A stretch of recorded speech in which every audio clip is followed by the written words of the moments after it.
तो दो शब्द होते हैं, एक होता है काउंटर वेलिंग ड्यूटी, एक होता है एंटी डंपिंग ड्यूटी, और लोग थोड़ा सा कंफ्यूज हो जाते हैं उसमें। तो बेसिकली फंडा ये है कि मान लीजिए विदेशों से कोई माल, चाइना से कोई माल इंडिया में आके बिक रहा है, अब दिए बिक रहे हैं, अब दिए बिक रहे हैं सस्ते में, तो इंडिया में जिस आदमी ने मैन्युफैक्चर किया दिया उसका नहीं बिक पाएगा। तो इससे संबंधित है दोनों चीजें।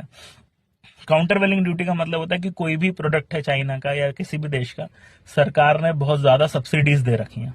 100 रुपए का माल बना था, 40 रुपए सरकार ने सब्सिडी दे दी, तो 60 का ही पड़ा। अब वो इंडिया में बेचेगा तो इंडिया वाले का भी 100 में बना है, इनका 60 में बिकेगा।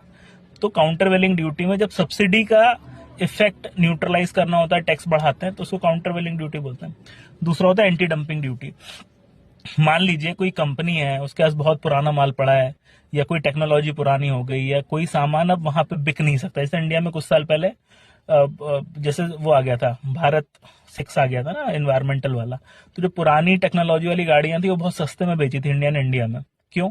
क्योंकि अगले दिन से तो भाई टेक्नोलॉजी अलाउड नहीं है, तो अगर बच जाती तो क्या करोगे, दूसरे देश में डंप करोगे, कम दाम पे बेचोगे। अब उस देश की जो मोटरसाइकिलें वो नहीं बिकेंगे ना, तुम सस्ते में बेच रहे हो।